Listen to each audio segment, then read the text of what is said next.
Lo primero con lo cual lograr construir algo es aprender, comprender, ver claramente de qué tenemos que vaciarnos para llenarnos de eso nuevo. Es una sabiduría maravillosa. Es una sabiduría maravillosa. ¿Por qué? Porque en Occidente estamos acostumbrados a que cuando queremos crear algo, lo primero que hacemos ¿qué es? Preguntamos qué nos falta. ¿Qué me falta? Me falta dinero, me falta trabajo, me falta tiempo, me falta conocimiento. Voy, obtengo eso que me falta y la ilusión es, entonces voy a lograr lo que quiero. El problema es que no funciona. Funciona muy poco y funciona muy mal. La gente se la pasa trabajando, consigue el trabajo, después consigue el dinero y cuando tiene el dinero lo que le pasa a faltar es tiempo y cuando tiene el tiempo lo que le pasa a faltar entonces ella el entusiasmo porque se desgastó con los años. Las enseñanzas originarias que nos preparan para el cambio de era nos advierten que lo primero para construir algo es ¿de qué me tengo que vaciar? Pregunta de sabiduría absoluta. Si yo no logro algo, es porque hay algo en mí que me lo impide. Aprender a detectar de qué me tengo que vaciar es la entrada para generar la construcción que yo quiero. Los pitagóricos para eso tenían una maravillosa metáfora. Cuando tú quieres construir una casa, un edificio, ¿qué es lo primero que tienes que hacer? Un hueco, un agujero en el piso. Primero hay que vaciar para sobre eso llenar. Lo mismo sucede para construir lo que estas iniciaciones, estas enseñanzas iniciáticas nos dicen. Lo que nos dicen es, podemos ser los edificadores de nuestra realidad. Eso es un atributo literalmente divino. Eso es divinidad en marcha. Las enseñanzas iniciáticas nos han avisado. De lo que se trata es de que somos dioses, pero lo hemos olvidado. Lo que las enseñanzas nos han recordado es somos dioses, mas lo hemos olvidado. Pitágoras trata de recordarnos eso mismo. Platón nos lo dice literalmente, sois dioses, mas lo habéis olvidado. Cristo nos vino a contar un camino con el cual, literalmente, llegar a Dios. Buda enseñó lo mismo, Lao Tse enseñó lo mismo, Viracocha llegó a la misma enseñanza. Pero cuando los occidentales nos dicen un camino para llegar a Dios, ¿cómo lo entendemos? Dios está ahí, afuera, nosotros estamos acá y tenemos que lograr un camino con el cual un día nos encontraremos con esa realidad divina. ¿Qué día? Después de morir, cuando estemos en el paraíso, nos encontraremos con lo divino. Llegar a Dios es algo que implica transformarse en ese estado. Entender que nos han dejado instrucciones precisas durante 12.500 años para el uso de esta energía es un privilegio absoluto que no significa llegar a Dios en un sentido de Dios está afuera, yo un día me moriré y llegaré al estado divino. Llegar a Dios significa, en las enseñanzas originarias que nos enseñaron de qué se trata llegar a Dios, como quien dice llegar a médico o llegar a abogado, transformarse en ese estado, alcanzar el estado divino. De eso se trata lo que nos viene a facilitar la entrada en la nueva era. No es una enseñanza repartida aisladamente para algunos. En todo el planeta están contenidas las enseñanzas básicas. Tal vez la que mantiene una cierta función de escriba, la enseñanza hebrea al respecto, es la que más lo oficializó, escribiéndolo en la Biblia judeocristiana que nosotros más conocemos. Yo he estudiado durante 14 años todas las Biblias, todos los escritos sagrados y partes de las claves fundamentales de esta historia. Por eso es que de ningún modo se remiten al origen de la temporalidad bíblica que nos permite ubicar la parte científica solamente descubierta del tema. Para ser claros, hay que entender que estamos hablando de enseñanzas de más de 10.000 años, porque hay que entender que esto remite a una raíz oculta, idéntica para todas las iniciaciones. La cultura hebrea deviene de una cultura llamada de Medio Oriente y por eso tienen el nombre hebreos. Hebreo significa los que vienen del otro lado. ¿Los que vienen del otro lado de dónde? De un río particular. Ese río tenía una división fundamental, el Jordán estamos hablando, donde los que venían del otro lado eran los hebreos. ¿Qué pasó del otro lado? Del otro lado, ¿quién vino? La Biblia dice claramente en su capítulo 12 del Génesis que el que vino fue Abraham. Y Abraham es una palabra no hebrea. Nadie más en la Biblia se llama Abraham, ni antes ni después. Abraham significa un anagrama de descastados de la casta brahmánica, a-brahman, sin brahmanes. ¿Qué quiere decir? 12.000 años antes del inicio de la cultura hebrea, ya empezó la cultura hebrea cuando los descastados brahmanes de la India ya no quisieron saber más nada con el sistema de castas, el mismo al que en el siglo VI a.C. se va a oponer Buda, se va a oponer al sistema de castas, ya había empezado en aquel 12.000 a.C. ¿Cuándo? Cuando casualmente hay una corriente migratoria que viene del este, los hebreos, los que vienen del otro lado, que son los hindúes que no quieren ya estar limitados por un sistema de castas. Esos hindúes respetan el sabbat, casualmente los hebreos respetan el sabbat. Esos hindúes tienen restricciones alimenticias idénticas a las que da la Mishnah para los hebreos, que trato de que se entienda. Hay una enseñanza anterior. Por este motivo, hay que recordarlo, Cristo no era cristiano. Yo lo digo casi como una broma, pero cuando en mis seminarios, en mis plenarios lo digo, la gente como que en ese momento se acuerda de que Cristo no era cristiano, que el cristianismo es un invento que viene 4 siglos después de la muerte de Cristo y que nada tiene que ver con Cristo, que nunca quiso fundar una religión nueva. Cristo era judío. Y como judío, ¿qué hace? Cuando empieza la parte oculta de su historia, hay registros claramente demostrados de que Cristo ¿a dónde fue a buscar sus raíces? A la India. A la India. En los templos de la India y en los templos del Tíbet hay registros de que Cristo estuvo ahí. ¿Por qué se fue a buscar sus raíces a la India si él era hebreo? Porque los hebreos tienen raíces abrahámicas. Abraham es el que representa una enseñanza hindú que viene muy anterior a la hebrea. Pero esa enseñanza hindú es una de las enseñanzas que nos preparan para el cambio de era.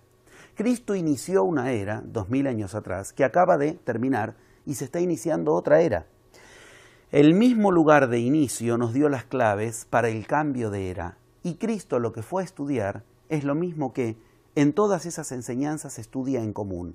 Ahí es donde entra ese mapa que en todas las culturas se nos dejó para aprender a usar esa energía que a los humanos nos puede bendecir o maldecir. ¿Qué significa que nos puede bendecir o maldecir? Si el plasma, esa energía de la que estamos hablando, ese maná que los hebreos encontraron en el desierto, si el plasma a los humanos nos va a acrecentar el poder creativo y vamos a crear lo mismo que estamos creando, obtendremos la maldición más bíblica que podemos obtener. ¿Cuál? La que en el Apocalipsis está ubicada en líneas paralelas. En el Apocalipsis se cuenta una línea benigna para profecías de este cambio de era, una línea maligna, una línea benigna, una línea maligna. Continuamente es así el juego del Apocalipsis. Lo mismo hace la roca Hopi en la frontera entre México y Estados Unidos. Lo mismo muestran los escritos del Chilam Balam para los mayas, que muestran lo que tenemos que lograr en esta era tiene las dos posibilidades: bendecir el cambio de era o maldecir el cambio de era. Ahora es donde entra el concepto de el vacío.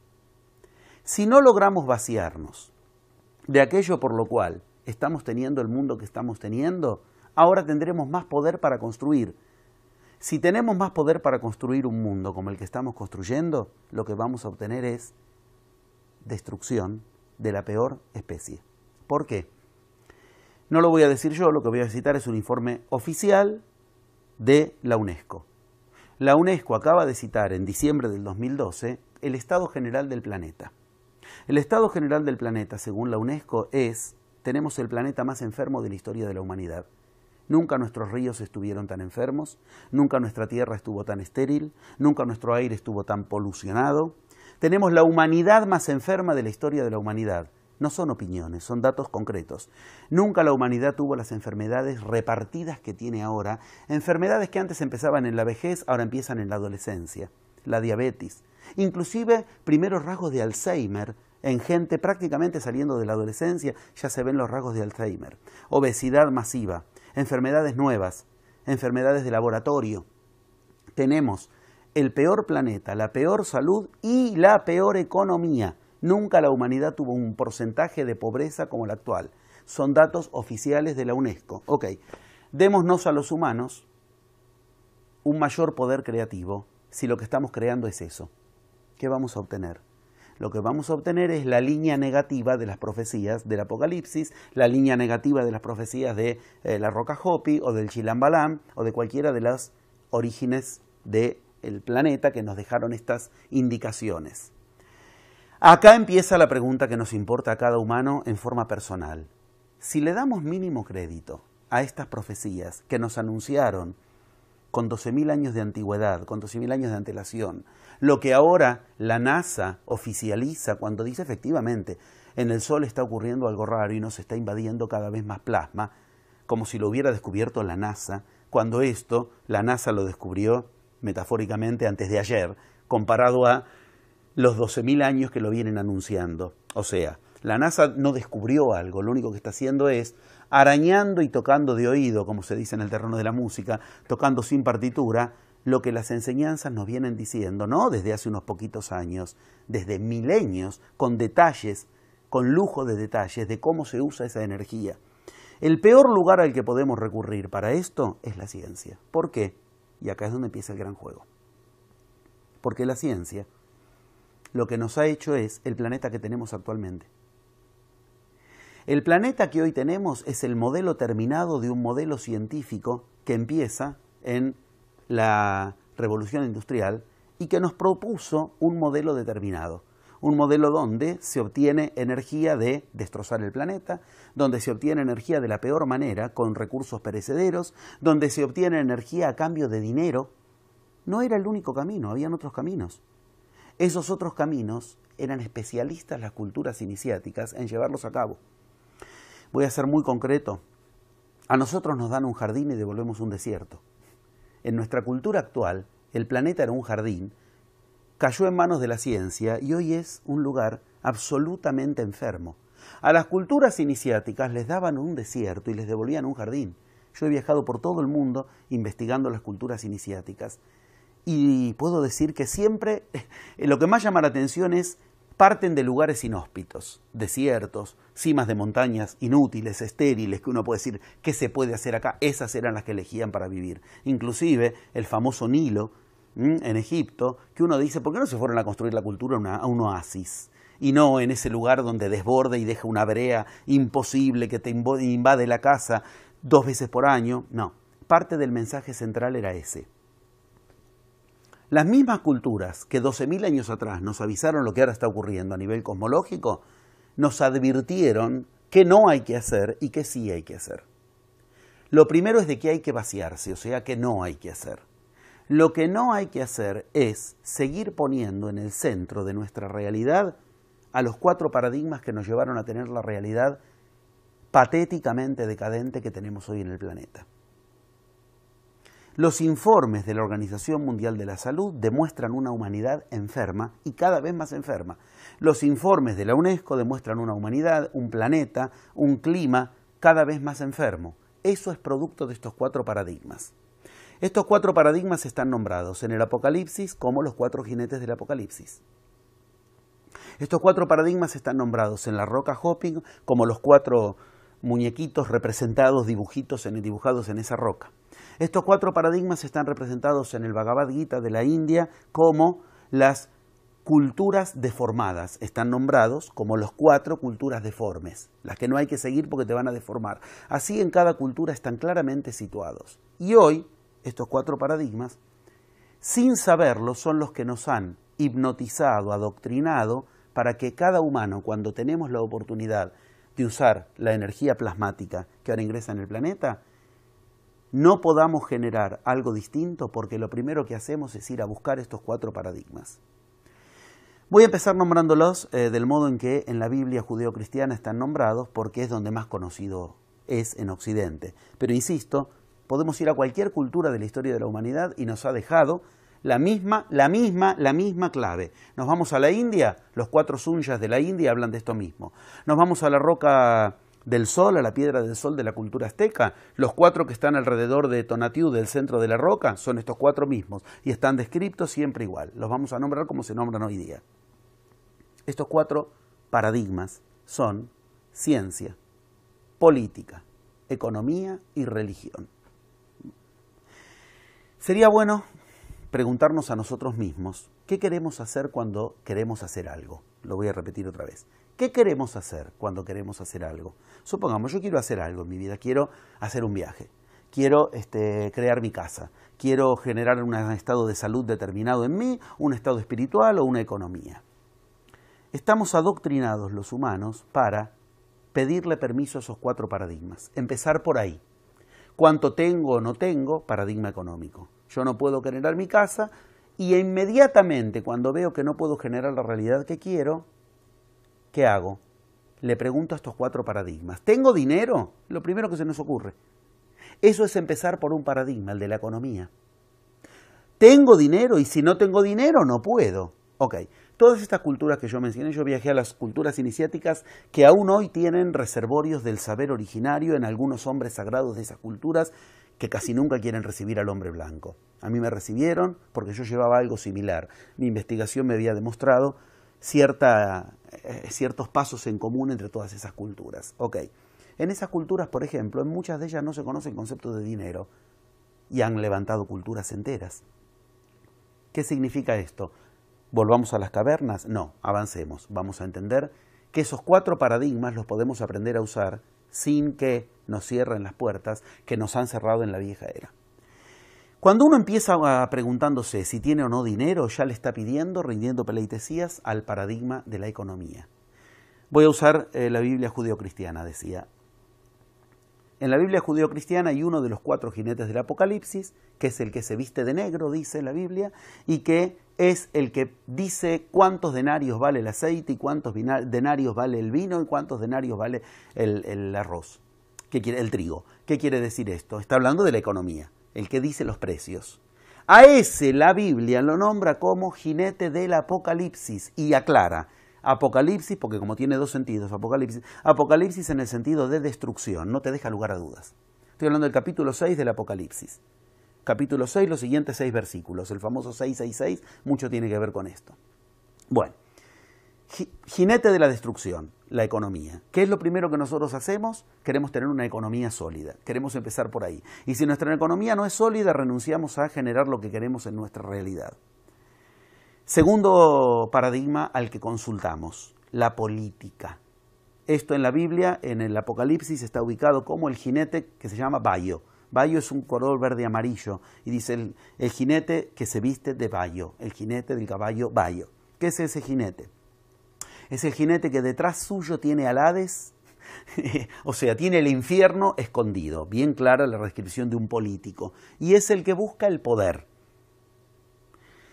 Si tuviéramos tiempo, en otro momento, si quieren, lo podemos contar, lo que pasó cuando estábamos por cambiar de era en Egipto con un fenómeno lumínico que se produjo en las manifestaciones populares que hubieron políticas en Egipto, que fueron captados por toda la televisión del mundo y que inmediatamente fueron censurados, pero yo los tengo todavía, los pude guardar de cuando en internet esto estaba disponible, que se produjo por leyes de magia, que es de lo que vamos a hablar, no le tengamos miedo a la palabra, no le tengamos miedo a la palabra, es de lo que nos hablan las sabidurías originales del planeta, que hay que aprender a usar para usar este plasma. Por magia se produjo un reflejo de la luz en las cámaras que hizo que a la humanidad pareciera que la embestía un caballo bayo.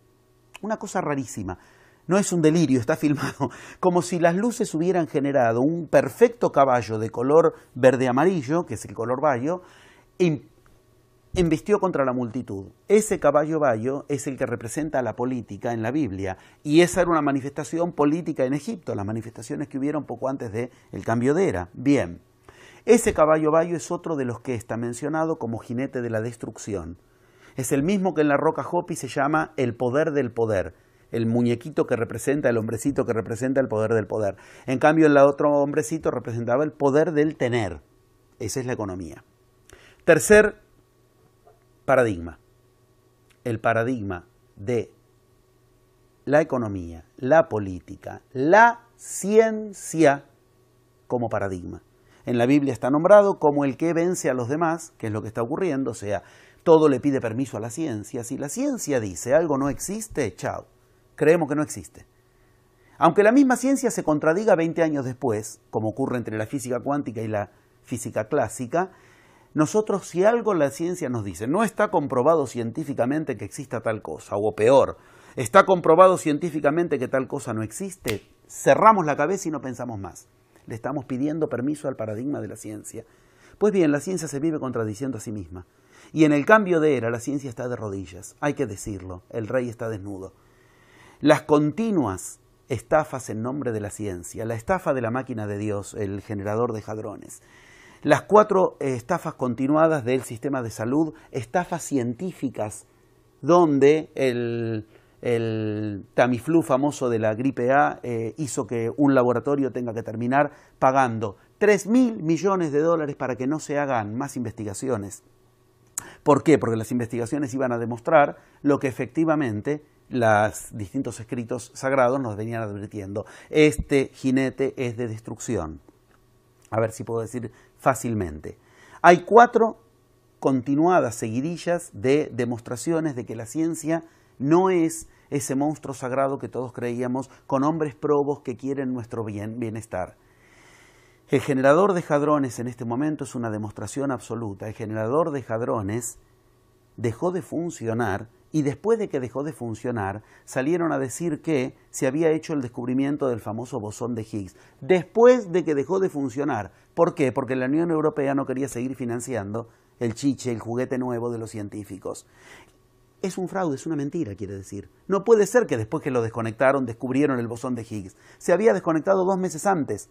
Pero como dejaban de dar el presupuesto de la Unión Europea al centro CERN, que es el que maneja esto, entonces efectivamente salieron a la luz con supuestos descubrimientos que en realidad no sabemos siquiera para qué nos servirían si los han descubierto, y en realidad ni siquiera está ubicado que lo hayan descubierto porque estaba apagada la máquina.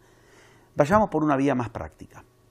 ¿Cuánto salió el generador de hadrones? Llevamos 6.000 millones de dólares gastados en ese juguetito. ¿Qué obtuvimos a cambio? Nada. Promesas de futuro vacías.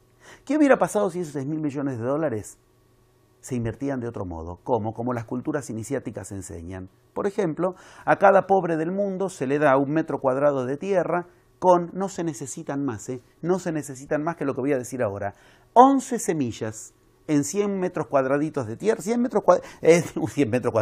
metro cuadrado, perdón, de tierra, empieza a generar, con lo que se llama la permacultura, un modo de vida en el que por lo menos la gente va a tener nada más y nada menos que garantizado alimento. ¿Cuánto hubiera salido darle a todos los pobres de la humanidad, de África, de India, de cada lugar de la humanidad, 1 metrito cuadrado de tierra con 11 semillitas para que empiecen a generar permacultura? 1.000 millones de dólares. Nos ahorrábamos 5.000 millones de dólares con resultados concretos. Gente bien alimentada difícilmente se enferme, sistemas de salud que ya no son necesarios. Estamos hablando de cosas muy concretas. ¿Esto qué es? Esto es no poner más en el centro de la realidad a lo que la ciencia nos diga. Hace 11 años exactamente se generó el mapa del genoma humano. ¿Para qué nos sirvió? Nada. Nada. No hubo una enfermedad que se pueda curar gracias al mapa del genoma humano. ¿Cuánto nos salió ese chiste? 2.000 millones de dólares de 11 años atrás. Sumemos 6.000 millones de dólares de la máquina del generador de hadrones, 2.000 millones de dólares del genoma humano. Sumemos. Ahí solo ya tendríamos, redondeando, 8.000, 10.000 millones de dólares. Con eso solo podíamos curar el hambre de toda la humanidad para siempre. Con resultados concretos. Andar gastando plata en los juguetitos de los científicos mientras la humanidad se muere de hambre es tan ridículo como el otro paradigma, el de la política. Seguir creyendo que algún político nos va a resolver algo. Yo viajo por todo el mundo, tengo el honor de ser recibido en cada vez más lugares del mundo. Nadie les cree más. Ya no es como hasta hace unos años, cuando el gobierno era de derecha, salían los de izquierda a decir, cuando nosotros estemos en el poder las cosas van. Ahora la gente está, como el movimiento lo nombra, indignados. ¿Qué es los indignados? No queremos más este sistema político, punto. Sea de derecha, de izquierda o del centro, no les confiamos más. Empezó en Barcelona, empezó en España, se expandió a Europa, ya está en Grecia, ahora está en Brasil. Todo esto estaba profetizado. Las profecías nos decían esto. caída del paradigma económico, caída del paradigma político. ¿Hace falta explicar que la economía en el mundo fue un fracaso absoluto? Caída del paradigma económico. Caída del paradigma económico, ¿qué significa? La burbuja inmobiliaria, ¿qué significa la hecatombe en Europa? ¿Qué significa la hecatombe en Grecia? Caída del paradigma económico, caída del paradigma político, políticos a los que ya nadie les cree, en todos lados terminan en fracasos absolutos, ya no es una cuestión de tercer mundo, primer mundo, es decir, Rajoy, Hollande o los presidentes más de países tercermundistas terminan en el mismo desprestigio. ¿De qué estamos hablando? Estamos hablando de la caída de un sistema que tiene como cuarto eje el más actual. Me lo reservé. Política, economía, ciencia y religión. ¿Qué pasa si el humano quiere construir algo? Empieza por ahí. Le pregunta a la política, según cómo está ahora el universo, en este momento expansivo de la economía o contractivo, ¿gasto o no gasto? ¿Cómo le voy a pedir permiso al político de turno para que decida sobre mi realidad si tengo plasma en el universo que me enseña a generar realidad? Cuando uno entiende que sois dioses, mas lo habéis olvidado, es lo que ahora tenemos que recordar en la nueva era, entiende que no le puede seguir pidiendo permiso a qué pasa en este momento con la política. Y la política está contractiva, no está expansiva, estamos en recesión, estamos sin empleo. Ok, el que aprende a generar realidad con el plasma no depende del político de turno. Genera la realidad que quiere porque aprende a manejar la energía en el estado cero, aprende a conectarse con esa energía. Eso es lo que nos enseña este cambio de era. ¿Qué pasa si yo le pido permiso a la economía? Espero a que el dólar suba, el dólar baje, el euro suba, el euro baje, los créditos, la deuda, la inflación, y la economía siempre demuestra lo mismo. La humanidad no pudo resolver a la pobreza con todos los planes de Fondo Monetario Internacional, Fondo Común Europeo. Lo dice la UNESCO, estamos con la humanidad con porcentaje más pobre de la historia del mundo.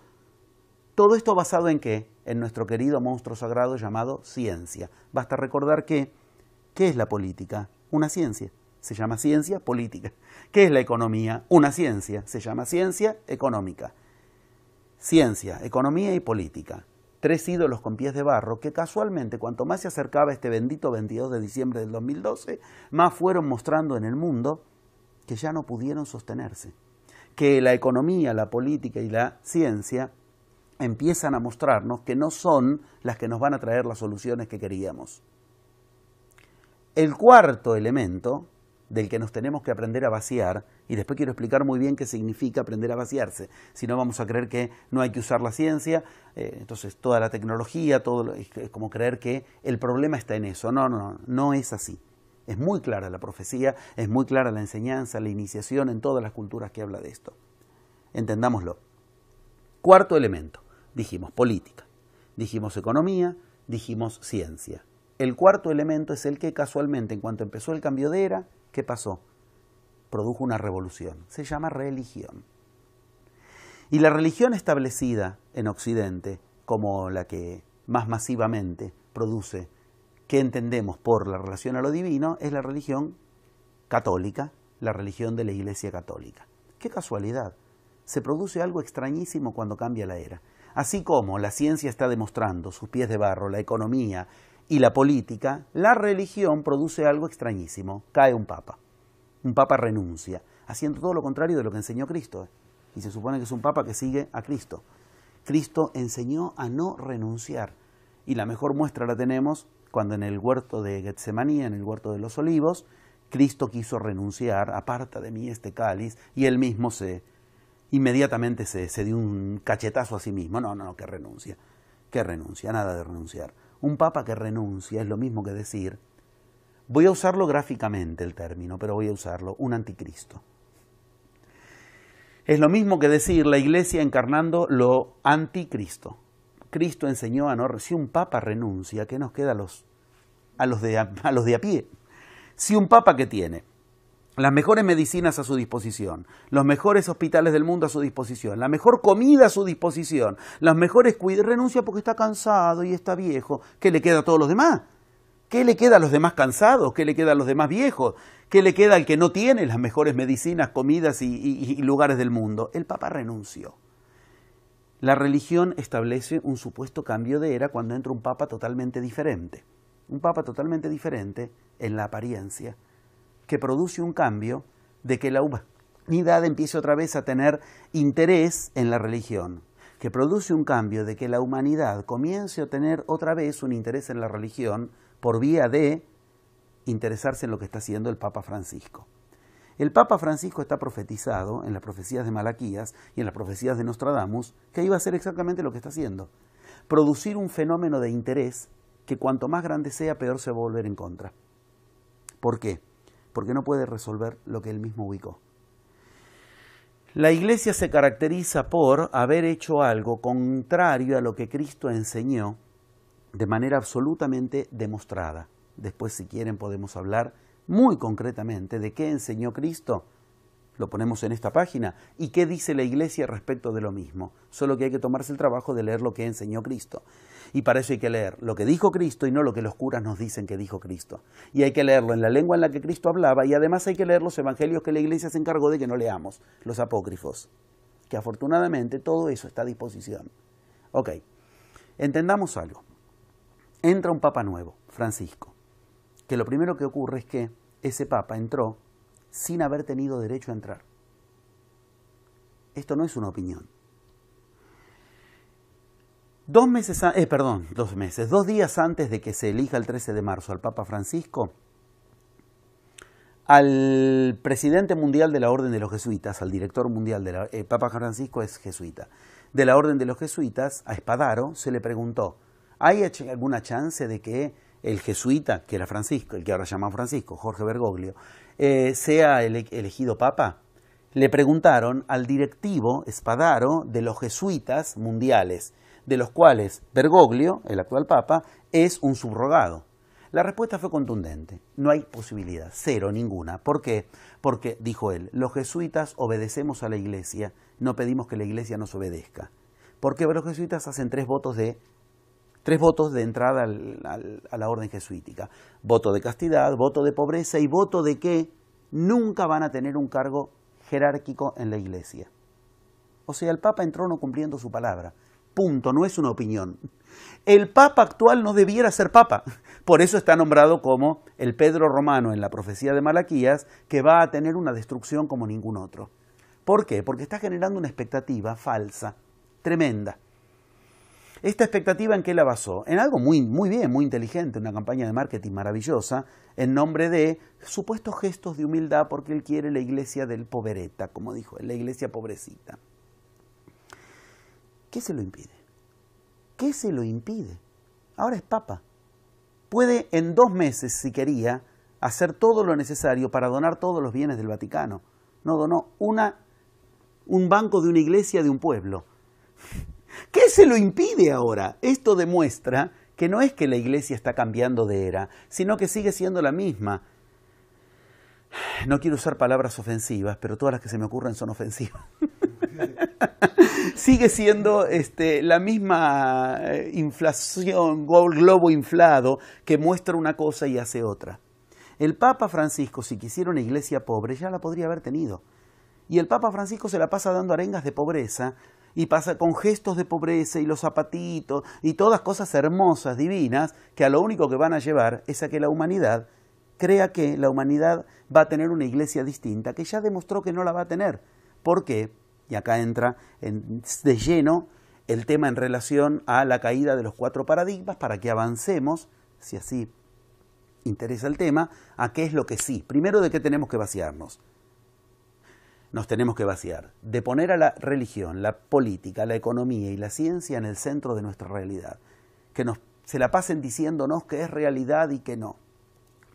Entendamos en qué puso la expectativa el Papa Francisco. En la pobreza. Si la pobreza es la solución, estamos fritos. Si la pobreza es la solución, es una broma de mal gusto. ¿De verdad tenemos que ser pobres para resolver el problema del planeta? ¿No era que había que resolver a la pobreza? Pero esto es como ir a un médico y decirle, estoy enfermo, la solución es mátese. Es lo mismo. Es tan ridículo que nos muestra que la humanidad efectivamente, en los pocos meses que van de la nueva era, el plasma nos está maldiciendo más, porque nos ha hecho más idiotas. ¿Qué es idiota? Etimológicamente, el que sigue al ídolo de barro. ¿Cómo puede ser que en vez de venir a resolver la pobreza nos dicen que la solución es la pobreza? Los 2 millones de personas que en San Pablo van a encontrarse, los pobres jóvenes que van a encontrarse con el Papa Francisco renovando su esperanza en la nueva era. Pídeles en la esquina que se hagan pobres. Fuiste a avivar al Papa, ok, ¿por qué no donas tus bienes? ¿Quién está dispuesto a ser pobre para cambiar de era? ¿De verdad podemos creernos el artículo de que la pobreza va a ser la solución? No, de hecho, ni el Papa lo aplica. La iglesia sigue igual de rica que siempre, cambia los ministros de la fe, cambia todo, cambio de forma, pero de llegar un euro menos, $1 menos, nada, ni hablemos. ¿Qué quiero que se entienda? No lo aplican. Y si a mí me van a decir que para cambiar de era, lo que la religión me dice que tengo que hacer es ser pobre, no, gracias. Lo interesante es que todas las culturas originales que nos contaron que estos 4 paradigmas, que casualmente están de rodillas los 4, la economía está destrozada en todo el planeta, la ciencia ya está mostrando en todo el planeta que no ha hecho otra cosa que transformarnos en la humanidad más enferma, la energía más perecedera, el clima peor de la historia de la humanidad, la política nos ha demostrado que no hay políticos que puedan resolver algo. ¿Por qué? Ahí viene el viejo estribillo. No, el problema no es la política, el problema son los políticos. Ok, veamos. La política la inventó alguien que se llamaba Aristóteles. Aristóteles era un iniciado en estas mismas iniciaciones que nos enseñan estas mismas profecías para el cambio de era. La política la inventó Aristóteles, yo lo digo de un modo pintoresco, directo, para que se entienda. Aristóteles, cuando inventó la política, la apoyó en algo para que funcione. Se llama la ética. Muéstrame un político ético. Empecemos por ahí. Busquemos un político que sea ético. Supongamos que lo encontramos, que como hacía en la parábola bíblica, voy a buscar un hombre justo, 100 hombres justos, no lo encontré, 10, no lo encontré, 1, bueno, tampoco, ok. Supongamos que encontramos un político ético. ¿Qué sucede? Empieza el jueguito del viejo paradigma. Él es bueno, pero los demás no lo dejan. Los demás son los corruptos que no lo dejan. Pues entonces, si nos cuesta tanto encontrar un político ético y cuando lo encontramos resulta que no sirve porque los demás no lo dejan, entonces lo que nos sirve es el sistema político. Entender esto es entender algo muy claro. Saquémonos las 4 mochilas de piedras que llevamos durante toda la vieja era arrastrando, por los cuales la vieja era fue cada vez peor y ahora, si queremos empezar la nueva era arrastrando esas mismas 4 mochilas, lo que vamos a obtener es que el plasma amplifique eso, porque el plasma que hace, nos hace crear más y más fácilmente. Si lo que vamos a crear es más política, más economía, más religión y más ciencia, vamos a obtener más de lo peor de la vieja era. ¿De qué estamos hablando? Para concluir esta presentación de los 4 elementos de los que hay que aprender a vaciarse. ¿De qué estamos hablando? De lo que en la roca del sol, en la piedra del sol de la cultura azteca, el que se llama habitualmente mal llamado calendario azteca, entendamos qué es lo que está en el medio. En el medio, ¿qué tiene? Un personaje muy particular, Tonatiuh, del que vamos a hablar después, y 4 casilleritos al costado. Uno representa la política, otro la economía, otro la ciencia y otro la religión.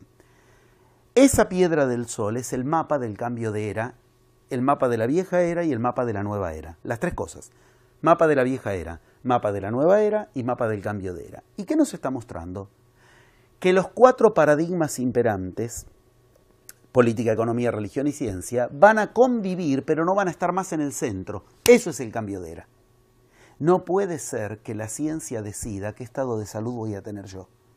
No puede ser que la economía decida qué nivel de vida voy a tener yo. No puede ser que los políticos decidan qué es real y qué no es real porque la política no logra resolver tales o cuales cuestiones. Y no puede ser que la religión decida qué estado espiritual tenemos los humanos y qué tenemos que hacer para los humanos tener un camino espiritual. ¿Van a seguir existiendo la política, la economía, la ciencia y la religión? Sí, pero el cambio de era ¿en qué consiste? En sacarlos del centro, vaciar el centro de nuestra realidad de eso. Y estoy tratando de ser muy concreto. Cuando digo, si tú quieres generar algo, una realidad, viajar por el mundo viajar por el mundo a investigar, a enseñar, a hacer turismo, a hacer tu estado de salud determinado, si tú quieres tener un estado espiritual determinado, si tú quieres generar tu casa, tu empleo, tu apartamento, no puedes depender de lo que los 4 paradigmas te dicen que es real o que no es real, que es posible o que no es posible. Y lo que hay que ubicar que es en el centro de la realidad al elemento con el cual manejamos al plasma. Acá empezó el tema. Del 22 de diciembre del 2012 empezó a ingresar plasma. El plasma maneja a lo sólido, a líquido y gaseoso. Pues bien, ¿con qué manejamos al plasma? El que aprende a manejar el plasma generará una realidad propia, no le tengamos miedo. Y generar una realidad propia, ¿qué es? Adquirir conciencia de lo divino en lo humano. Somos dioses, mas lo hemos olvidado, y es momento de recordarlo. Porque quien genera realidad es al que en todas las Biblias del mundo se llama Dios. Para yo generar realidad voy a tener que aprender a usar una energía, llamada el plasma, que no la voy a poder utilizar sin un profundo viaje interior que me lleve a vaciarme de con qué generé la realidad que no es la que quiero. ¿La ventaja cuál es? El plasma va a amplificar todo lo que hay. ¿Qué quiere decir esto? Si yo me generé un problema, el plasma me va a generar un problema infinitamente mayor.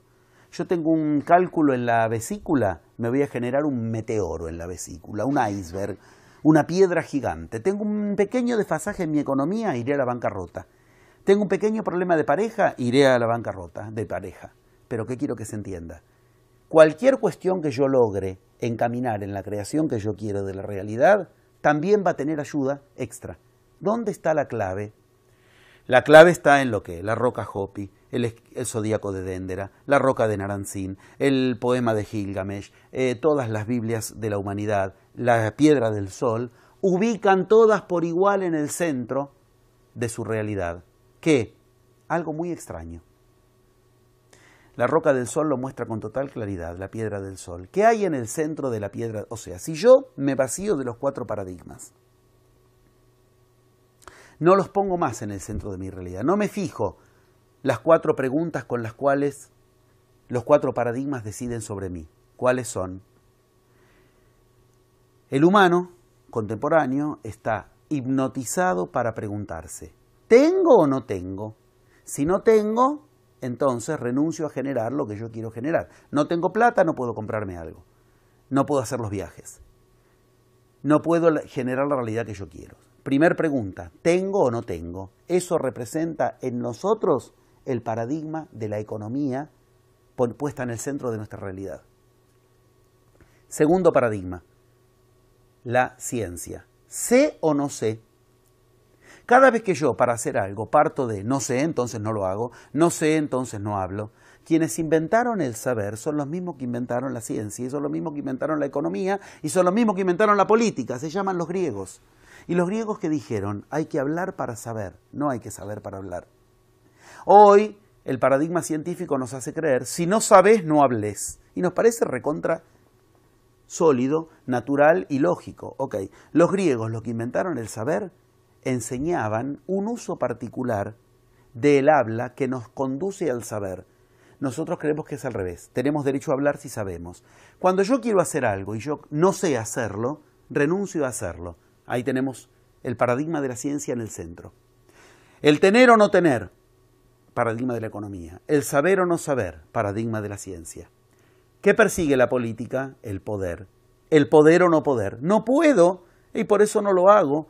Puedo, entonces lo hago. Eso es poner en el centro de nuestra realidad a la política.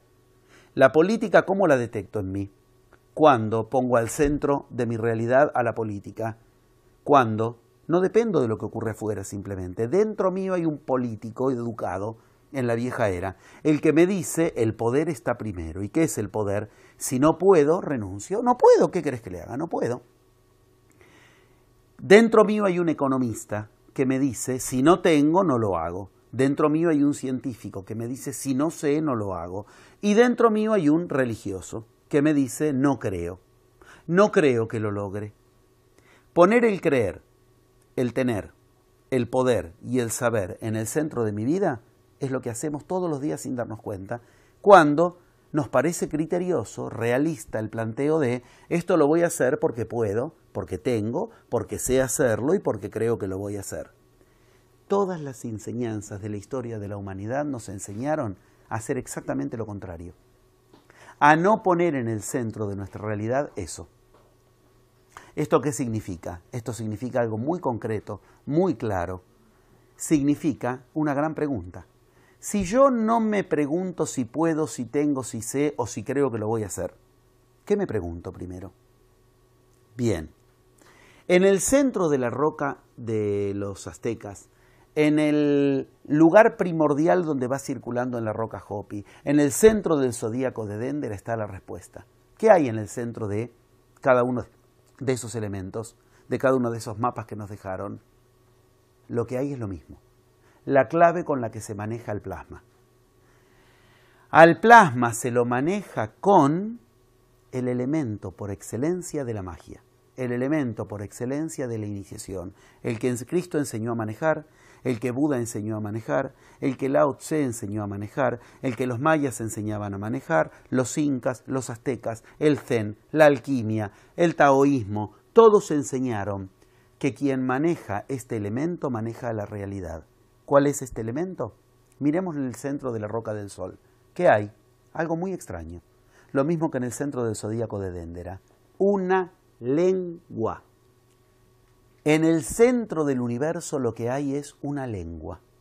Miremos el zodíaco de Dendera. ¿Qué hay en el medio? El zodíaco que ahora está en el Louvre y que era de Egipto, Napoleón lo llevó al Louvre. ¿Qué hay en el medio? Un elemento muy particular. Está el hipopótamo, particular para ellos, igual que en el centro del zodíaco de Dendera está Tonatiuh. ¿Y qué muestra? Ese elemento muestra algo muy raro. El hipopótamo saca la lengua. En el centro del zodíaco de Dendera hay una lengua. Del mismo modo que en el centro de la roca del sol hay una lengua. Esto es la nueva era. Aprender a generar realidad con lo más difícil de manejar y lo que me va a exigir un viaje interior insospechado hasta que se lo inicia.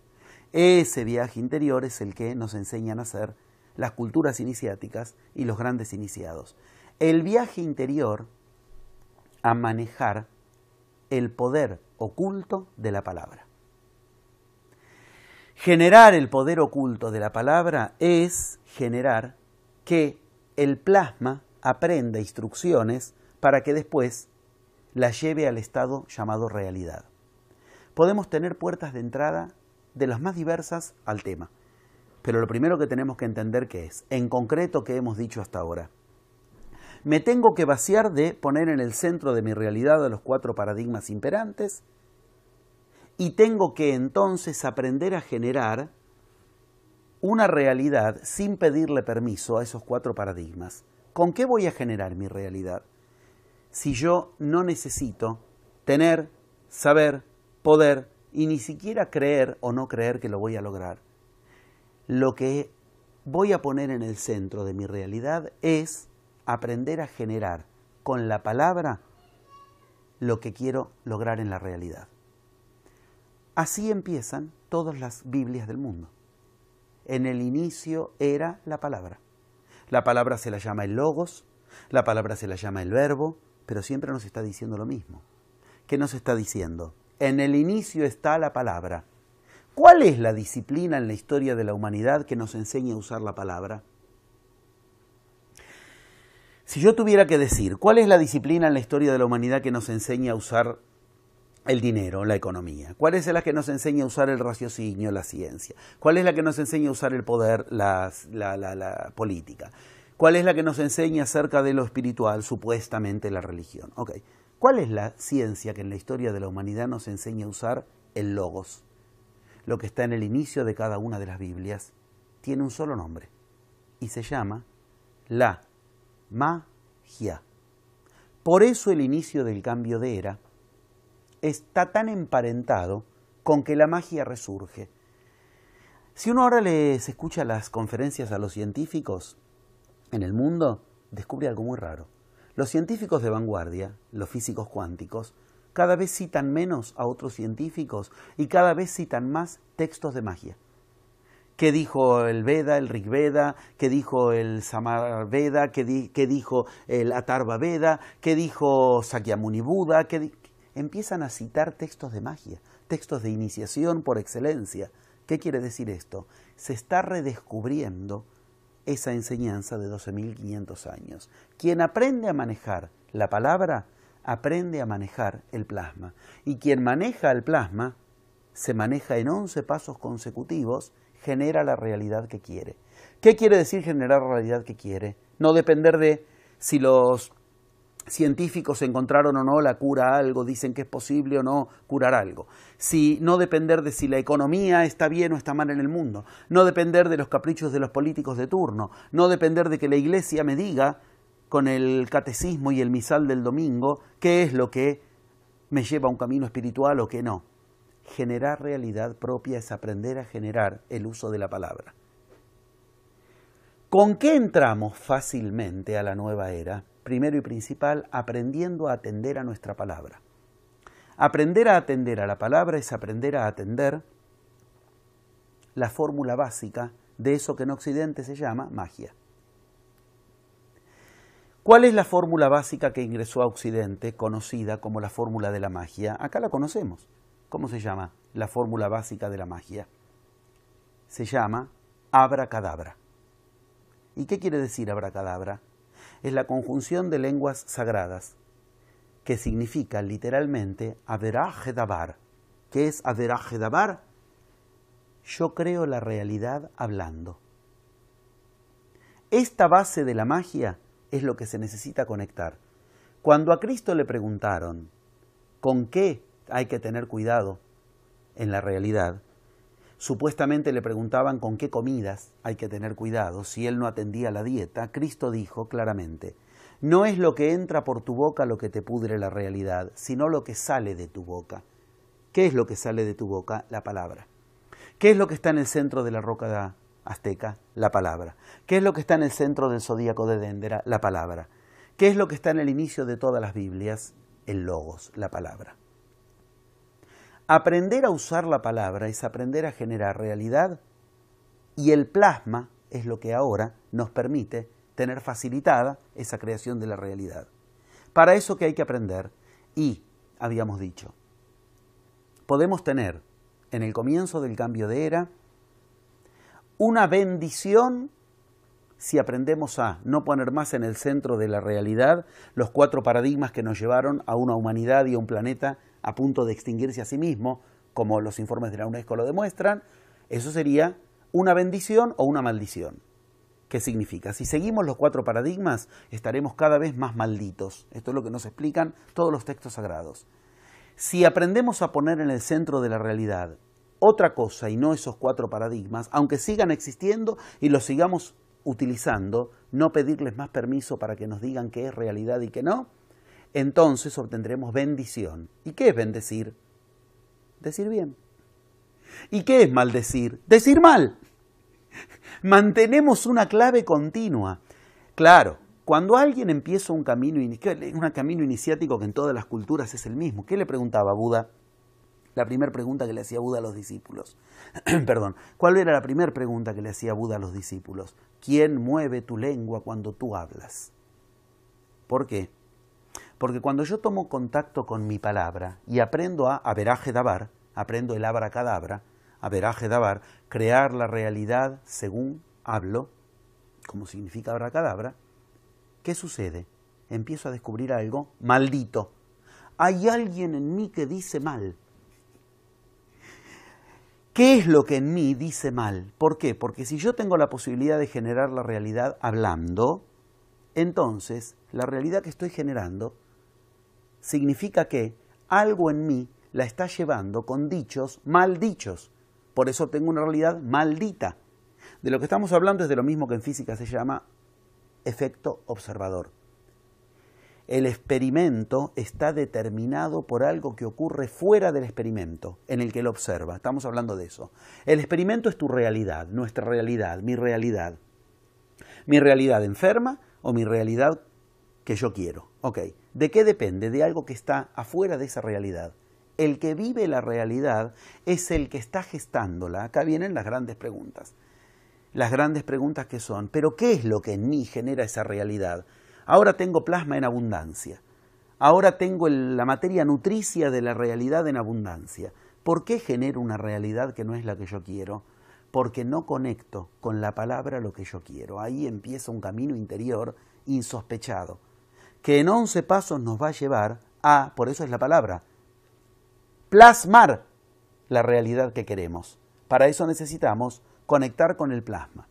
¿Qué es el plasma? El estado tan etéreo de la realidad, tan sutil, que solo es sensible al sonido. ¿Qué es el plasma? Luz, luz que viene del sol. Pero esa luz que viene del sol, todas las Biblias nos dan la indicación de que se llama logos. ¿Y logos qué significa? Las dos cosas al mismo tiempo. ¿Qué es el logos? La luz.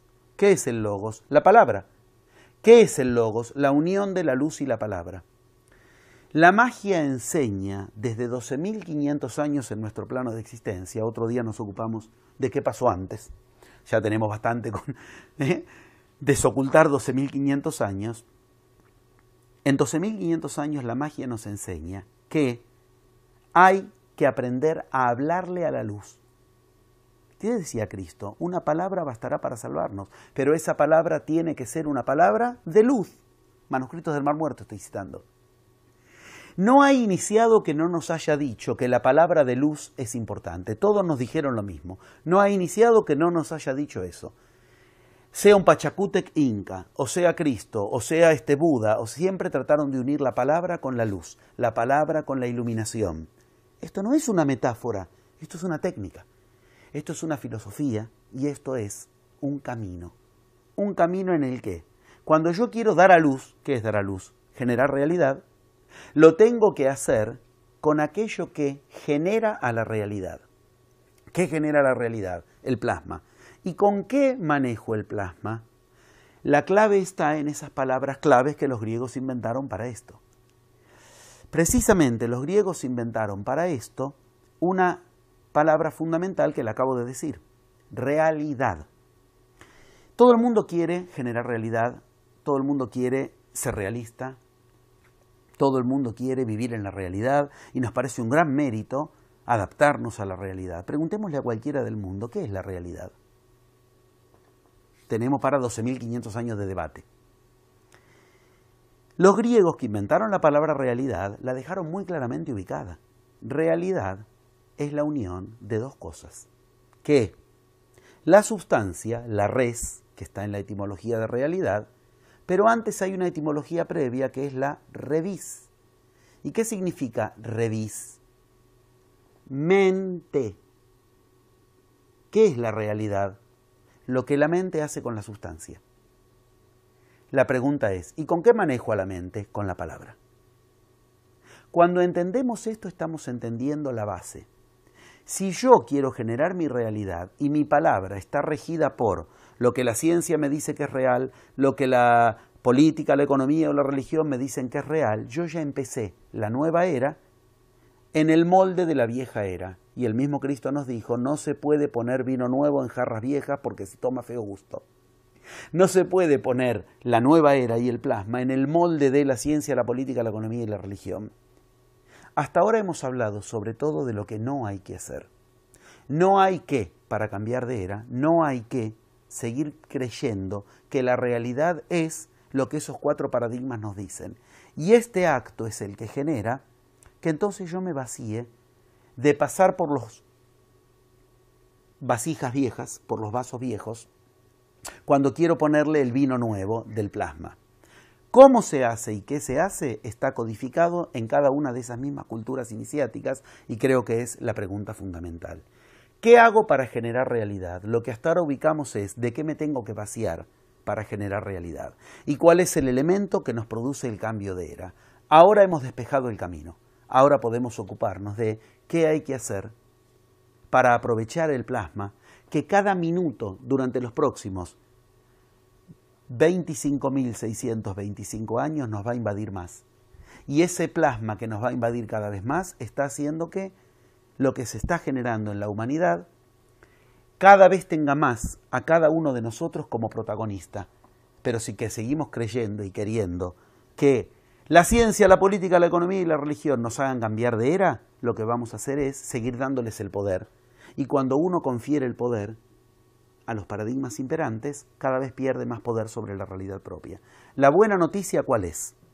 Buena noticia en el sentido de evangelio, en el sentido de buena nueva. La buena noticia es, el humano ahora está llamado a ser Dios. Y el universo le está enviando el elemento con el cual generar lo que solo los dioses pueden generar, la realidad. Lo interesante que es que para generar realidad el camino tiene que ser interior. Y ese es el paso siguiente. Ahora nos podemos ocupar de en qué consiste el camino con el que generar realidad desde lo sutil a lo denso, desde la palabra a la sustancia. Vaciarnos de determinadas palabras que nos garantizan decir mal y por lo tanto que nos garantizan una realidad maldita. Así como aprender con qué palabras sí generar la realidad. Yo quiero ser muy concreto, aunque el tema obviamente ahí abre el universo de lo sutil rigiendo sobre lo denso. El 90% de las palabras que en Occidente estamos acostumbrados a poner en el pedestal y hacer las reverencias, no los encontré en las culturas originarias que generaron las mejores realidades del planeta. Entendamos. Yo tengo cierto juego que hago con los mismos seminarios que yo doy en el mundo. Cada vez que voy a un lugar en el mundo a dar un seminario, no me importa si es verano, invierno, siempre les digo, van a ver lo que va a suceder. Justito antes de empezar el seminario, justito después, van a ver que llueve. Pero cuando empiece el momento del seminario, van a ver que hay sol. Esto es un ritual milenario, una carta de presentación, que demuestra algo muy claro. Si tú puedes armonizarte con el clima, de ahí para abajo puedes armonizarte con la economía, la salud, todo es más fácil de ahí en más. ¿Esto qué significa? Lo sutil genera realidad sobre lo denso. Las culturas que enseñan a armonizarse con el clima te dicen, si tú logras armonizarte con el sol, con la lluvia, ¿cómo no vas a lograr armonizarte con cualquier otra cosa de la vida cotidiana? Yo aprendí en esas culturas, con más de 100 viajes de investigación a esas culturas, que las palabras que nosotros tenemos como más sagradas no las conocen. Son culturas que, por ejemplo, a los incas nunca les falló una cosecha. Estamos hablando de oficialmente 200 años de historia. Si nos ponemos a hablar de cómo los incas hablan de los incas, para ellos su cultura es milenaria. Nunca les falló una cosecha. Lo mismo pasó con los mayas mientras siguieron la enseñanza original. Cuando se apartaron, por supuesto, tuvieron calamidades. En las culturas incas, cuando empezaba la fiesta del sol, lo que hacían era un ejercicio de confianza absoluta en lo que iban a enseñar, en lo que iban a hacer y en lo que iban a... Apagaban todos los candiles, todas las velitas, todas las luces del pueblo. Y en el momento exacto en que tenía que pasar un rayo de luz, el 25 de junio de cada año, por el templo sagrado, ponían yesca, ponían paja, ponían algo seco, para que amplifique la luz y inmediatamente con un cristal eso genere la llama. La pregunta es, apagaban todas las luces del pueblo, todos los candiles. ¿Qué pasaba si justo esa mañana estaba nublado o llovía? Se quedaban sin luz hasta el próximo 25 de junio. Nunca les falló. ¿Qué quiere decir esto? Culturas que tienen ese nivel de precisión, de poder ubicar, tal día, tal hora va a haber sol, como cuando yo voy a dar los seminarios, hago la presentación absoluta de la eficacia de lo que voy a enseñar. Culturas a las que nunca les falló una cosecha, nunca tuvieron inundación, nunca tuvieron sequía, por lo tanto nunca tuvieron hambre, mientras siguieron la enseñanza original. No tenían robos. No tenían robo. ¿Para qué van a robar si generan la realidad que quieren? Cuando yo iba en los primeros viajes a Machu Picchu, a las pirámides de Chichén Itzá, a Oriente, a Egipto, yo me acuerdo que en algún momento medio me enojé y les dije, muéstrame una cárcel, muéstrame un hospital desde aquellos tiempos. No había. No tenían cárceles, no tenían hospitales. ¿Por qué? Porque generaban la realidad que quería. Yo estoy tratando de decir esto para que se entienda que esas mismas culturas, palabras que para nosotros son vacas sagradas, palabras que son ídolos de pies de barro como esfuerzo, no conocen el esfuerzo. Voluntad, no conocen la voluntad. No me vengan con Cristo diciendo hágase tu voluntad y no la mía. No dijo la palabra voluntad. Así como Cristo nunca habló de fe. Cristo nunca habló de fe. Ya sé, abres la Biblia y me dices, acá dice tu fe te ha salvado. No, tu pistis. Si quieren después hablamos de qué hablaba Cristo. Cuáles son las palabras correctas. No es la palabra fe, no es la palabra. Nos ha metido la religión palabras en la cabeza que nos hizo creer que son grandes méritos como fe y voluntad, y son palabras absolutamente negativas.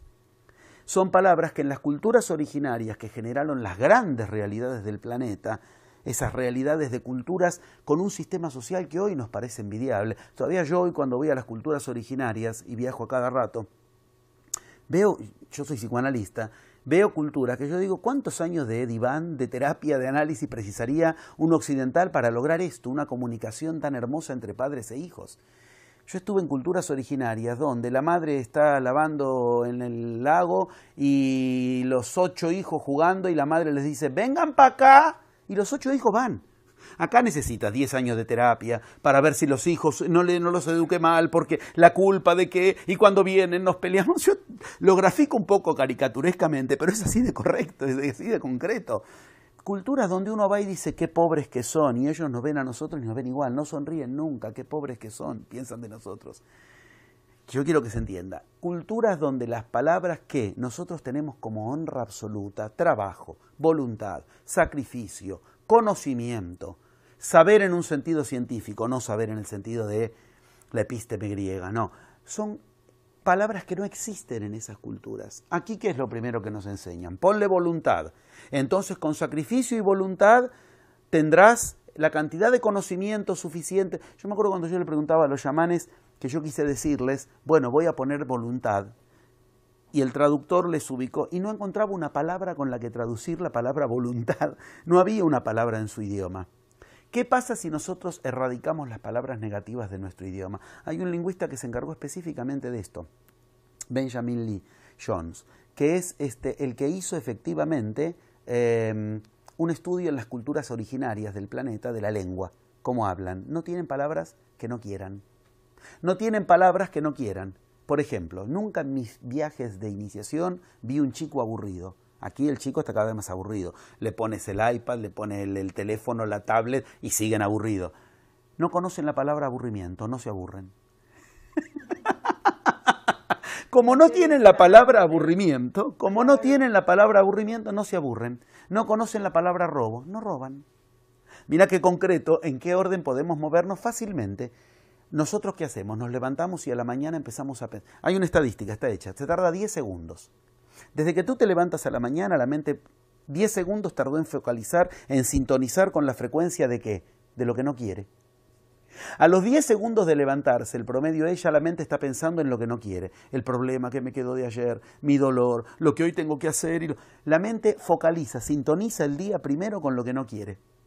Yo estuve con los queros, que son los queros legítimos, los originarios. ¿Qué son los queros originarios? Los últimos descendientes puros de la raza inca. Y yo estuve con ellos cuando aún no eran un objeto, lo digo con todo el amor, el cariño y el respeto por los queros, cuando aún no eran un objeto exótico para el turismo, como hoy ya más o menos lo son, ¿no? Cuando de verdad dar con ellos era algo que solo con magia se lograba. ¿Qué te enseñan? Lo mismo que te enseñan los mayas, los incas, lo mismo que hacía Alejandro Magno, iniciación que le dio Aristóteles, del que hablábamos antes precisamente, que es, primero, en cuanto te levantas, háblale al sol. Dile al sol lo que quieres. ¿Ves? Logos, palabra y luz. Nosotros, ¿qué hacemos? En cuanto nos levantamos, no tardamos ni 10 segundos y ¿qué hace? Ya estamos pensando en lo que no queremos. Abrimos el periódico, mala noticia, mala noticia. Prendemos el radio, malas noticias. Abrimos el televisor, el noticiero, el informativo, malas noticias. Ya está, ya conectamos. Cuando venimos de un mundo en el que tenemos un poder infinitamente mayor, el de los sueños, inmediatamente ¿qué hacemos? Ponemos la mente en lo que no queremos. Por supuesto que vamos a obtener lo que no queremos. Yo voy por el mundo enseñando, nunca jamás, en más de 25 años de enseñar en el mundo y en más de 30 años de investigación, nunca jamás tuve que suspender un seminario, un plenario, nunca una enfermedad, nunca un avión no llegó a destino, nunca alguna polución ambiental o la máquina o el ambiente. ¿Por qué? Porque el que genera realidad propia no depende de lo externo. Platón tenía una frase maravillosa, no se puede ser Dios y al mismo tiempo depender de algo. Si tú quieres entrar en la nueva era, tienes que entrar en tu divinidad. Y para eso no hay que permitirse depender de la tecnología, la ciencia, los paradigmas imperantes. Una manera fácil, concreta, todo lo que creemos que sabemos hacer, lo tenemos que aprender. ¿Qué tenemos que aprender? 11 cosas. Vamos a decir las primarias, las principales. Creemos que sabemos pensar. Si algo nos han advertido todas las culturas iniciáticas de la historia de la humanidad, es que eso que sucede en nuestras cabezas es un enemigo. Se llama rumia mental para los griegos, se llama implicación material, se llama territorio de Maya, territorio de la ilusión. Nosotros creemos que sabemos pensar, que esas cosas raras que suceden, de que no podemos... Los yamanes a mí me hacían unas pruebas interesantísimas al respecto. Yo cuando iba como occidental, sábelo todo, argentino, sabemos la fama que en el mundo... habiendo estudiado 14 años seguidos, todo, bueno, el gran sabelo todo que llegaba ahí. Entonces, una de las pruebas iniciales más simples era, tú eres el que entonces manejas tus pensamientos, con tus pensamientos decides qué quieres y qué no, y tú eres el dueño de tus pensamientos, por supuesto, yo soy un hombre consciente de mí mismo, y ok, deja de pensar ahora mismo en un cocodrilo. En cuanto te dice eso, no puedes dejar de pensar en un cocodrilo. Me acuerdo que me decían, una prueba hermosa, decían, si yo quiero lograr algo, me decían, lo vas a lograr fácil. Cuando cada vez que esté nublado y el sol se descorra de atrás de la nube, tú logres pensar en lo que quieras, pero sin pensar en un cocodrilo. Era la broma que me hacían. ¿Qué pasa? Uno piensa en el sol, salió de atrás de la nube, lo que quiera, pero no tengo que pensar en el cocodrilo. Esta es una manera fácil en que la iniciación te muestra que no eres dueño de tus pensamientos, que te ha mentido la ciencia cuando te hace creer que eres un ser racional, que dominas sobre tus pensamientos y que tú decides racionalmente y que eres tú el que estás decidiendo. Decide ahora no pensar en un fantasma. Inmediatamente tu mente se polarizó a lo que se supone que no quieres. Ok, primer paso, aprender a pensar. Segundo paso, el que decíamos antes, aprender a hablar. Creemos que sabemos hablar tanto como creemos que sabemos pensar. ¿Qué es aprender a hablar? Aprender el abracadabra, crear la realidad hablando. Aprendemos entonces que lo que nos sucede es lo que le decimos a la realidad que nos suceda. Mucho más aún en tiempos de plasma, donde el plasma está sensible y nos está invadiendo el campo energético y nos está invadiendo la comida que comemos y nos está invadiendo continuamente y el plasma obedece. El plasma sigue el mismo patrón que la voz humana, es el mismo patrón que la voz humana, y lo similar busca lo similar, el plasma busca la voz, porque tiene el mismo patrón energético. Aprender a decir lo que queremos es algo que nos lleva a esa pregunta central. ¿Por qué si yo quiero estar sano, lo que digo es que quiero curarme? Cuando yo digo que quiero curarme, estoy polarizando enfermedad. Le estoy dando indicación al plasma de que me enferme, porque el único modo de curarme, ¿cuál es? Primero estar enfermo. Entonces salen las compañías químicas, las compañías farmacéuticas, a vendernos la cura. Cuando nos venden la cura para una enfermedad, nos están vendiendo la enfermedad, porque yo no me puedo curar si primero no me enfermo. Cuando nos enseñan a dejar de fumar, nos enseñan a fumar, porque yo no puedo dejar de fumar si no es porque fumo primero. No nos enseñan a no fumar, nos enseñan a dejar de fumar. Cuando viene el político y nos va a resolver el problema de la seguridad, nos tenía que resolver el problema de la inseguridad. Estoy contando lo que escucho hablar en el mundo. El problema de la seguridad, no hay problema en la seguridad, el problema es en la inseguridad. Cuando empiezan a hablar las personas, empiezan a decir lo contrario a lo que quieren. Ahí te lleva la pregunta del segundo paso de los 11 pasos de la magia. ¿Quién mueve mi lengua cuando yo hablo? Lo que preguntaba Buda. Aprender a pensar, aprender a hablar. ¿Qué tengo que decir y qué no tengo que decir? Estos ejemplos concretos que dábamos hace un rato. Aprender a, lo que en Occidente, pero ni se nos ocurre que se puede aprender. Aprender a sentir. En Occidente creemos que no se nos ocurre juntar esas dos palabras. En Occidente creemos que sentir es algo que no se puede aprender. Y además creemos que es un mérito. Yo sigo lo que siento. Estúpido. Estúpido. O sea, te estás dejando manejar por algo que en ti está codificado y que si tú fueras de la cultura de al lado y no de la cultura de la que eres, sentirías cosas completamente distintas. Nosotros creemos que es un mérito dejarnos llevar por lo que sentimos.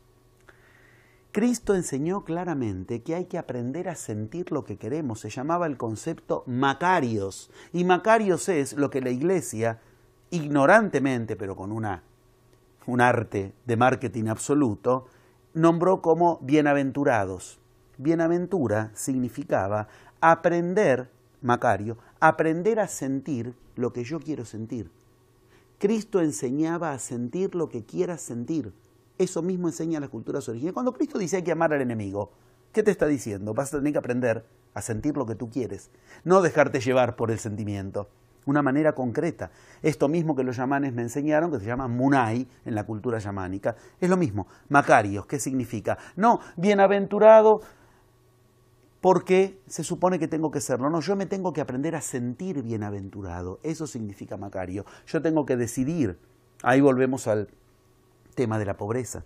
Cristo jamás, nunca estuvo a favor de la pobreza.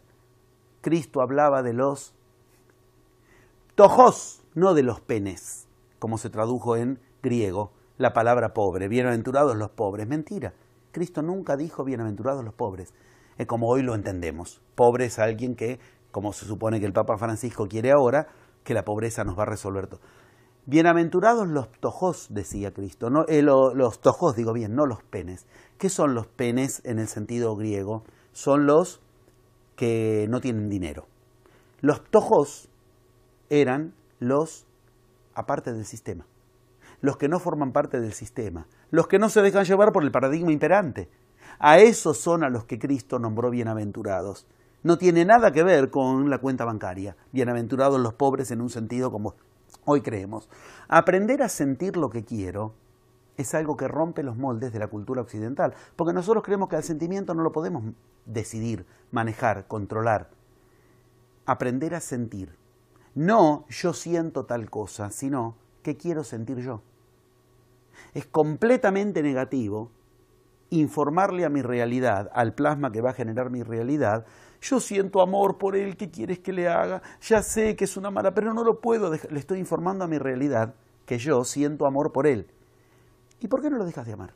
Y no puedo, ¿ves? ¿Por qué no amas a quien te conviene amar? No, amor es una cosa y conveniencia es otra. Y es más, nos han educado para creer que es un mérito casarse por amor y no por conveniencia, estúpidos. ¿Cómo te vas a casar por amor? El amor estamos todos de acuerdo en que es ciego. ¿Cómo vas a comprar una heladera estando ciego? ¿Cómo vas a comprar un refrigerador, un auto estando ciego? ¿Vas a comprar una persona para el resto de tu vida que esté al lado tuyo estando ciego? Las culturas iniciáticas, ¿qué hacían? Te enseñaban a estar con la persona a quien amabas. Estaba prohibido que armes lo que hoy sería matrimonio con quien amabas. Prohibido. ¿Qué tenías que hacer? Vete a convivir con él. Cuando empieces a ver lo que es en la convivencia, dentro de 6 meses hablamos. Si dentro de 6 meses quieres seguir viviendo con él, entonces puedes casarte, si no, no. A los 6 meses, ¿qué ocurría? Tú habías decidido si ibas a querer amarlo o no. Así empiezan las cuestiones que se llaman casamientos por dinastía. Estaba prohibido casarse si no lo amabas, pero tú tenías que casar con tal porque a la dinastía le convenía. ¿Qué? No entiendo nada. ¿Cómo? Yo me tengo que casar con tal que es obligatorio. Sí, pero lo tienes que amar, si no, no va a funcionar. O sea, te estaban diciendo todas distintas maneras de explicar. Tienes que aprender a sentir lo que tú quieras. Olvidémonos del terreno del amor entre personas. Y yo me siento inseguro, yo me siento depresivo, insatisfecho. Todo eso se resuelve en un plumazo. El paso 3 de la magia. Te enseña a coordinar los 2 hemisferios cerebrales para que un hemisferio y el otro dejen de estar divorciados. El hemisferio derecho siente una cosa, pero el izquierdo piensa otra cosa. Aprendiste a pensar y la palabra los coordina. Y con la palabra generas el sentimiento que quieres. Que no hay que decir y que sí hay que decir. Hay que aprender a pensar, hay que aprender a hablar, hay que aprender a sentir. 4º paso. Hay que aprender a leer el universo como un código de señales que me van diciendo, con cuestiones cotidianas, continuas y chiquitas, en qué consiste lo que yo le estoy diciendo al plasma. Si es lo que yo creo que le estoy diciendo o me estoy desviando en mis dichos y no me enteré. Ese es el 4º paso que se llama las señales. Aprender a leer en las señales cotidianas si estoy generando la realidad que yo quiero o no. Porque en tiempos de nueva era, en tiempos de plasma, es tan rápida la plasmación de lo que le damos instrucciones a lo sutil para que genere lo denso, para que se plasme, que si yo no me doy cuenta a tiempo de si le estoy generando lo que quiero o no, cuando ya lo que se generó no es lo que yo quiero, es tarde, porque el plasma rápido lo genera. Entonces tengo que aprender a leer señales. Quinto paso, aprender a usar la palabra maldita en Occidente que todos tememos, y que es una palabra inventada por los griegos nuevamente, no para que te la haga otro, y no nos enseñaron. Evaluación. ¿Evaluación qué es? Lo contrario de devaluación. O te evalúas o te devalúas. A nosotros no nos enseñan en Occidente a evaluarnos. No nos enseñan a evaluar si, por ejemplo, estamos en condiciones de dar tal paso o no. Tratamos de darlo y después descubrimos no había que abrir la sucursal para el negocio. Se me fundió el negocio. No aprendí a evaluar si estoy en condiciones de casarme o no, de ya tener hijos o no. Aprender a evaluarse es el quinto de los 11 pasos. Estoy diciendo qué palabras sí y qué palabras no. En Occidente, ¿qué nos enseñaron? Nos enseñaron a ser evaluados.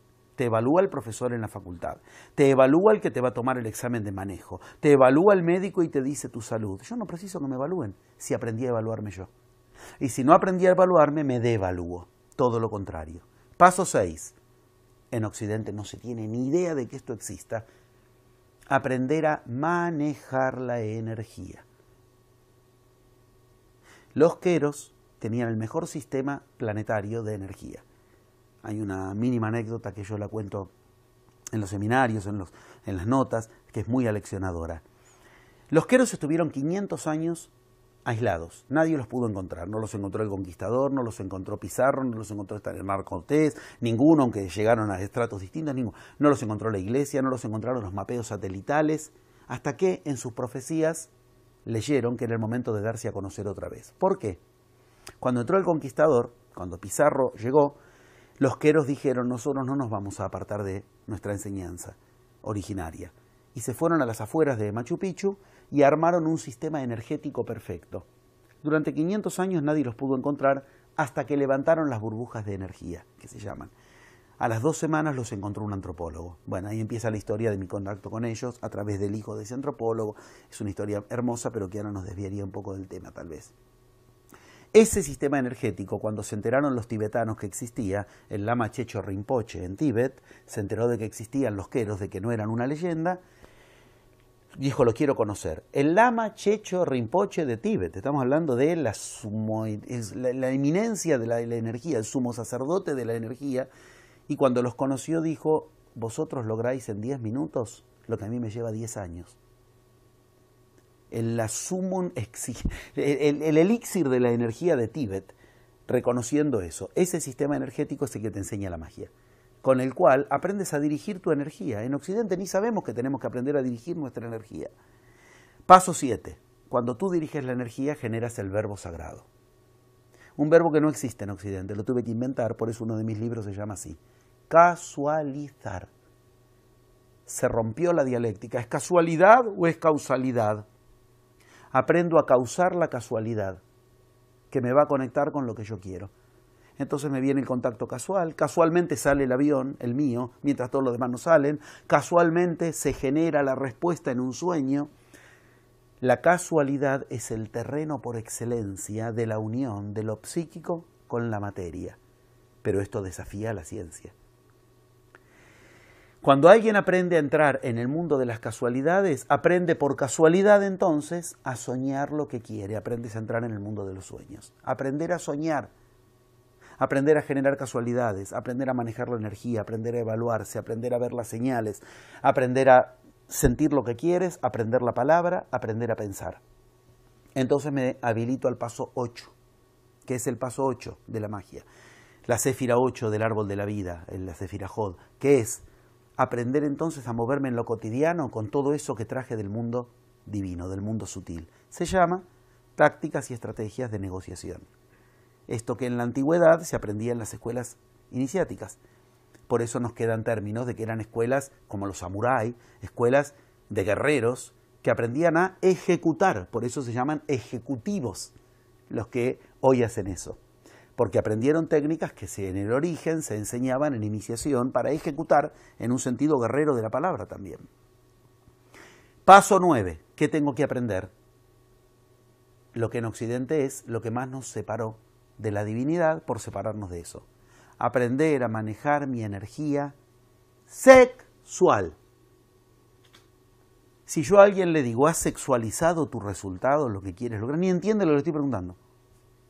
La energía más poderosa del ser humano es la sexual. ¿Cómo lo sabemos? Hoy tenemos fotos del campo energético de alguien. ¿Dónde está la parte más grande del campo energético? En lo sexual. Tiene forma de huevo. Se llama el aura, el campo de energía, el pokpo. Ok. ¿Cómo es la parte? ¿Es esférica? No, es ovoidea. ¿Y eso qué significa? Es un gran óvulo. ¿Y eso qué es? La parte más gruesa de nuestra energía está en lo sexual. Si no aprendemos a manejar la energía sexual, la energía más fuerte nuestra, entonces no aprendemos a usar para plasmar esa energía más fuerte. Esto no significa prácticas de orgías, no significa prácticas de genitalidad, no. Estamos hablando de la energía sexual. Nosotros en Occidente usamos palabras para el sexo que siempre se remiten a dos cosas nada más. Problemas o placer. No sabemos unir el sexo a otras palabras que no sea problemas sexuales o el sexo para el placer. Precisamente no aprender a usar la energía sexual es no aprender a conectarse con lo más divino, eso que se llama sublime, que viene de ¿qué? Sublimar. ¿Y sublimar qué es? Usar la energía sexual. Paso 9. Entonces se produce el paso 10. ¿Cuál es el paso 10? La concreción, la plasmación. ¿Y por qué los pasos son 11? Porque en el medio hay un maestro, entre paso y paso, que siempre va a tratar de que yo no lo logre. ¿Eso es un maestro o un enemigo? Es el más benigno de los maestros, el que te va a mostrar paso a paso cuál es el siguiente tramo del viaje interior, qué tienes que lograr en ti, porque eso te está haciendo obstáculo. ¿Y dónde me lo muestra?